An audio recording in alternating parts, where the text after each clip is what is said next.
All right, we're here at SGMP on a nice sunny day. It is Tuesday.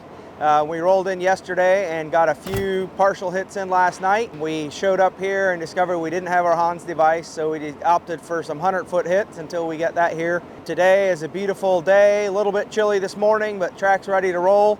And we just got done swapping exhaust housing, went back to the 140 housing on the new turbo, and just did a spool test. A little bit stubborn, but seems to be going good. So we're getting ready to roll up for the first test hit here today, and hopefully we can make some good progress today because it looks like tomorrow is going to be a washout.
So we made first pass this morning, and good thing is we made an A to B pass and we got data. Bad thing is we pretty much rode the turbo shaft speed limiter the whole way down the track. So it trimmed fuel pretty much the entire pass. So we thought we had enough gate with the big gate and the new big turbo to keep shaft speed under control, but pretty much, yeah, the big turbo, we can't spin it as hard. We're gonna put the 98 back on to see if it'll go down the track and we get our mile per hour back without it trimming fuel for turbo shaft speed. So we may just race them with the 98 all week, have more gate, should be able to push it a little harder and keep it from overspinning the turbo. But at least for this pass, we're gonna see what happens with it and go from there.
Yeah, I'm pretty sure I heard the.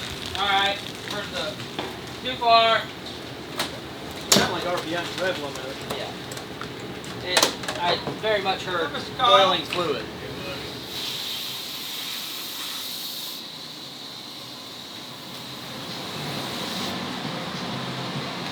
Yeah, look at that. Yeah, it's that hot. Fluid is that hot, it melted.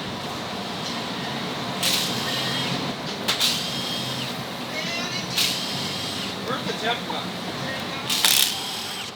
490. 500 degrees pretty much.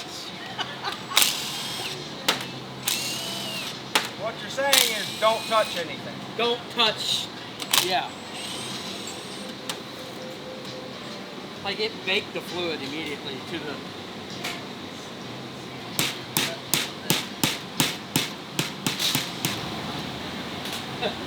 Nothing's coming out. No fluid in it, that's why it's flipping hot.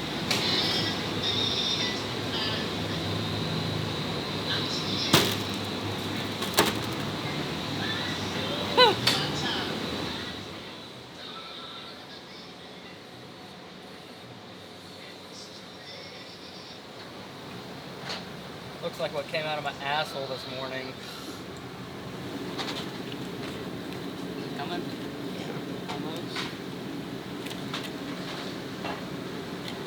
Oh, one of the clutches came out with it. This is bad. Sorry for stinking it up. Oh my goodness. Ever seen drainage fluid? Ever seen liquid clutches? Oh, they all came out. Yeah, they all came out. Should be a shim, torque and bearing shim. And there I have... Well, if you've ever seen the inside of a converter, it should not look like this because it's got lockup clutches that turn into mashed potatoes. We put dump valves on the tie drive and we're thinking that the dump valves were creating too much of a restriction to feed this big converter. They've only run this dump setup on one other turbo car, and that did not have a big 12-inch converter like we run on the diesels. So we're going to take the dump valves back on that we put on this winter, which we did that to try to spool the bigger turbo better. We're going to try to just go back to what we had working last year so we can hopefully not turn more lockup clutches into mashed potatoes. So these are the two dump valves. This is a block and this is the dump valve, and so this basically restricts the fluid going into the torque converter. So if you lower the torque converter pressure, it flashes the RPMs, builds boost faster. So we were opening this until it got to 16 pounds of boost, then it would close this, build more converter pressure, then you'd launch on that. But the problem that we're thinking is that even with these converter dump valves open, it was causing too much of a restriction. It was not lubing the converter enough, and it was causing it to drag the lockup clutches. So he wants us to take these back off and go back to what we had last year and see if that fixes our lockup problems.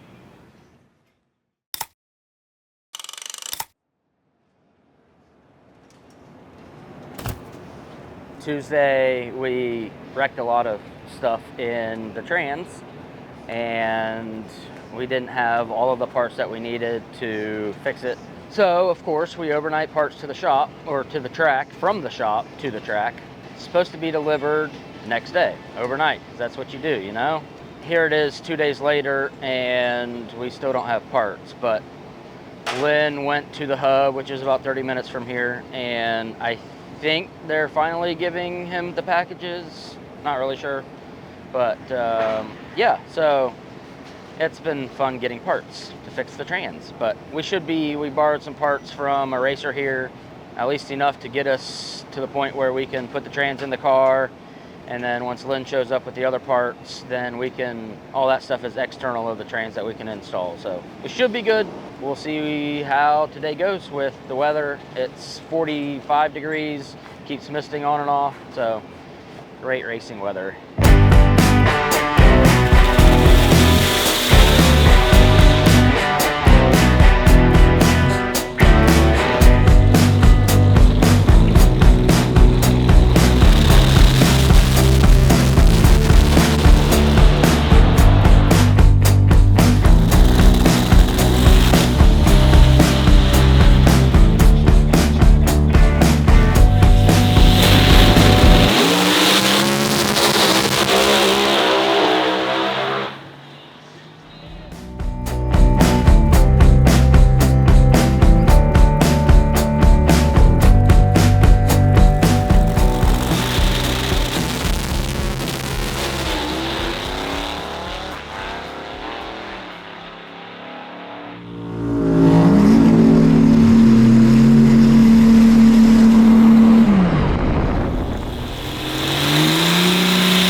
See, look at that. We don't even have clutch crap all over the place. We didn't even turn the lockup clutches into brown gravy. Okay, so we did Q1 and 2, knocked the tires off both times. We are struggling with the transmission setup. We're not sure what exactly is going on, but we're actually kind of glad that it knocked the tires off because the torque converter is extremely hot. The cooler was hooked up and it was cooled all the way down to 80 degrees. And then we take it apart and the torque converter is still like 400 degrees. We can tell that it's getting that hot because the fluid is cooking all the color out of it. So somewhere we have a flow problem. We took these internal dumps off that we had added this winter to try to help with our spool, try to put it all back the way it was, but we're questioning whether we missed something or missed a check ball somewhere. So we got to go back through this thing with a fine-tooth comb and see if we can find this problem so we can put a fresh set of clutches in this thing and maybe have a race car tomorrow.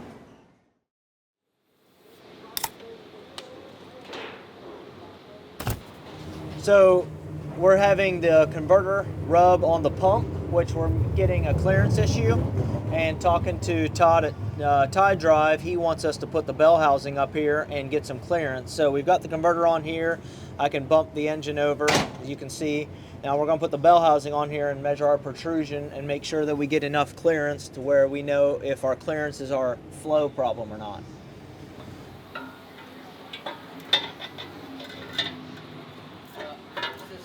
So he's saying we want 650 thou protrusion from here to here.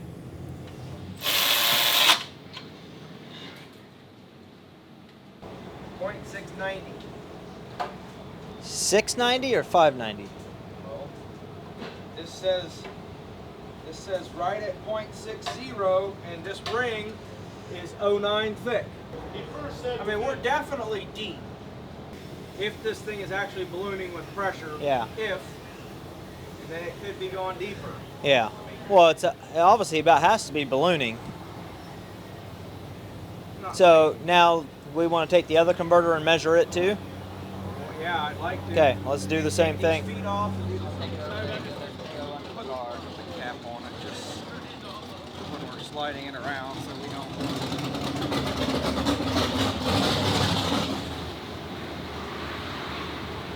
.57.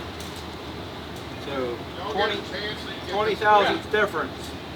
So that would make sense. I mean, Yeah. and that's about 30 to 35 looser than the other one. Yeah. So the other one's definitely balloon. Yeah, seems to be.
All right, well, we just got back from Q3 and it finally went down the track. Went 101 to the 60 foot, which really happy with that for completely pulling some power out of it and taking a stab at it. But we called lockup. We have good lockup pressure on data, but had no RPM drop. So the lockup clutches never grabbed, went 6,500 RPM for 4 whole seconds, went straight to the limiter and just was trimming fuel the whole time, keeping it off the RPM limiter. That's where our ET went. So now we've got to pull the trans again and take a look at the converter and see if we can figure out why we did not have torque converter lockup, because lockup pressure was there, the solenoid was on, but had no RPM drop. So we'll tear this thing apart and get ready for E1 tomorrow morning. All right, well, we're back in Ohio, and Saturday morning did not go the way we wanted it to. We got the trans back in the car on Saturday morning, and we had found that there was a one-way check valve in line that was blocking lockup oil. It was something that we were supposed to take back out when we took the internal dump back off middle of the week, and didn't realize that. So we function tested it, everything was working, went to the starting line, did a burnout, and unfortunately we had a low pressure fuel line come loose. One of the dash 10 fittings going to the fuel filter came loose. So we left a puddle of oil on the starting line and knocked the tires off immediately. So really frustrating that we didn't get that last pass in with everything working. So we loaded in the trailer and headed home. But we got some unfinished business here on Radials. Hopefully we'll get back to the track soon and light up the scoreboard with some more impressive times for you guys.